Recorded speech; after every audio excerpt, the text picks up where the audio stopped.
রাধে রাধে বন্ধুরা, সেদিন যে ঘরটা দেখেছিলে স্কিপ করে যেতে বলেছিলাম, আর সেই ঘরটা পুরো ফাঁকা হয়ে গেছে। সব গুছিয়ে নিয়েছি। সকালবেলায় মা এখানে অন্ন আর আলু পটল পোস্ত, সাথে ফলও ছিল, প্রসাদ পেয়ে নিয়েছি। তারপরে এই যে রেডি করে দিয়েছে মা, এবার মা দিতে যাচ্ছে। সব শেষে মা রিয়াদের বাড়ি পর্যন্ত এগিয়ে দিয়ে মাও বাড়ি ফিরে আসবে। এখন এক সপ্তাহের মতো এই রাস্তাটা এখন অচেনা। তারপরে এই যে সকাল সকাল চলে এসেছি 10টা 20 নাগাদ। এই যে রিয়া ম্যাডাম, আর ইনি হচ্ছেন আমার জেঠি, আর এই যে দিদা আমার মা। মা এখন রিয়াকে সব বুঝিয়ে বলছে কি করতে হবে না করতে হবে, আর এদিকে জেঠি সাজতেই ব্যস্ত। এখানে স্টেট বাস ধরে নিয়েছি, এখান থেকে যাব কৃষ্ণনগর।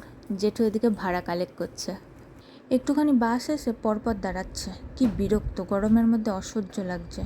কি আর করব, এই যে চলতে শুরু করেছে। এবার একদম প্রথমে সিটে বসেছি, রাস্তাটা উপভোগ করতে করতে যাচ্ছি।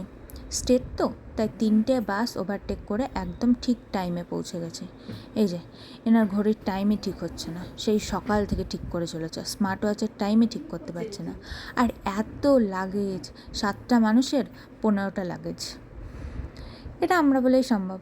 ঠিক আছে চলো, অ্যাট লাস্ট বাসটা কৃষ্ণনগর ঢুকেছে।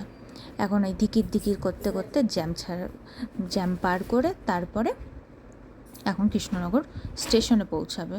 অবশ্য স্টেশনে পৌঁছাবে না, আবার টোটো ধরে যেতে হবে। এই যে বাস থেকে নেমে আমি, রিয়া, জেঠি, মামা, আর আমাদের সব থেকে একটা ছোট্ট সদস্য আছে গোপাল, তার মা, একদম চলে গেলাম কৃষ্ণনগর স্টেশনে। এখানে মামা আর রিয়া চেষ্টা করছিল যে টিকিটটা নিজে নিজে কাটতে পারে কিনা, অগত্যা হয়নি, চেষ্টা করেও কোনো লাভ হয়নি, পারেনি। জেঠু অ্যাট লাস্ট কেটে নিয়ে এসছে টিকিটটা। তারপরে এই যে আমরা এখন কল্যাণীর ওপর দিয়ে যাব, তাই রিয়াকে বলছিলাম তোর পছন্দের শহর, চল তোকে নামিয়ে দিই। এই যে যেটা আমাদের প্রায় 1.5 বছরের চেনা পরিচিত একটা স্টেশন। এই রুটটা আমাদের প্রায় চেনাই ছিল। তারপরে এইটুকু পেরোতে না পেরোতেই এবার রিয়ার গন্তব্যস্থলে আসবে, আরও একটা পছন্দের জায়গা, মানে কাঁচরাপাড়া।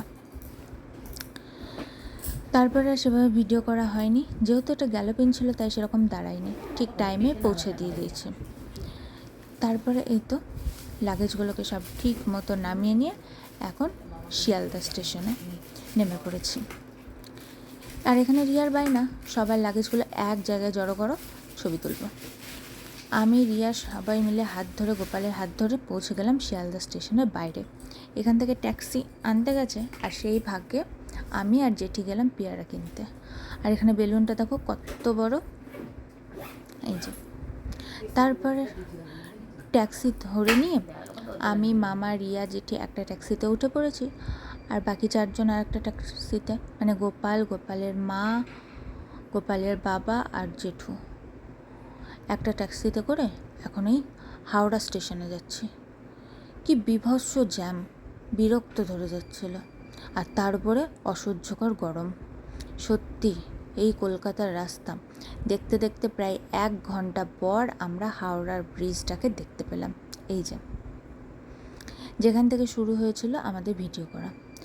বলতে গেলে এই ব্রিজের ওপর দিয়ে অন্তত ট্যাক্সিটা স্মুথলি এসেছিল, আর তার আগে দিক দিক করতে করতেই চলেছিল।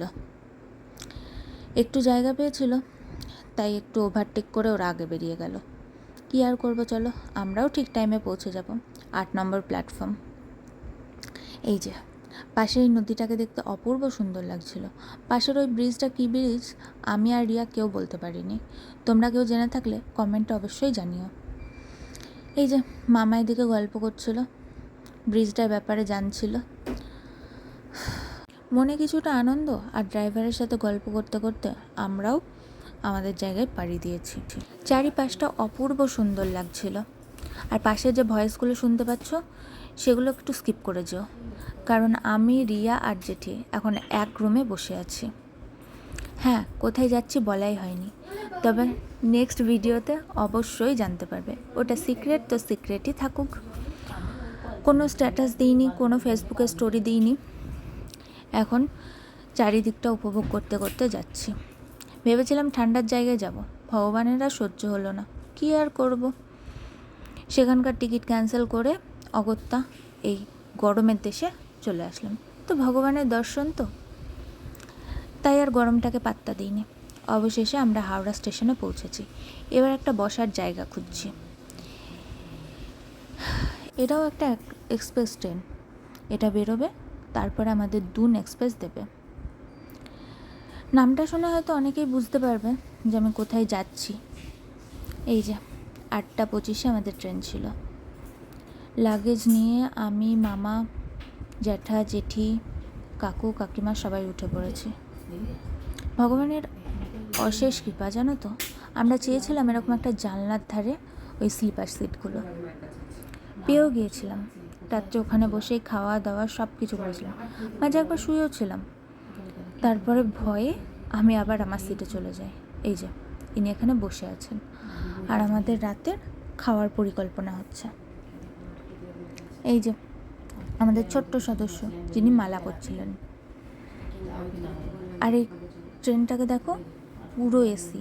একবার খুব ইচ্ছা আছে এসিতে যাওয়ার, তবে একবার গিয়েছিলাম, কিন্তু কী আর করব, খুব ঠান্ডা, সেবার প্রচণ্ড জ্বরও এসেছিলো।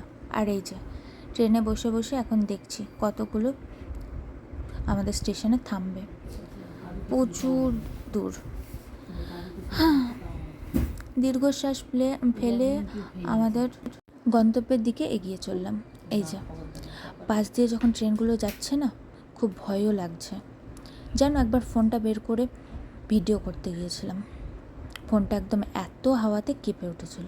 আর এই যে প্রসাদ টোসাদ পেয়ে ফ্রেশ হয়ে চলে এসেছি এখন ঘুমাবো বলে। এই যে কী আর করা যাবে, মামা আর জেঠির দিকে মালা করছে, আর রিয়া ওইদিকে গান শুনতে ব্যস্ত। একদম রেডি হয়ে বসে পড়েছে ফোন নিয়ে, আমাকে দেখাচ্ছে মারবো। কী আর করব।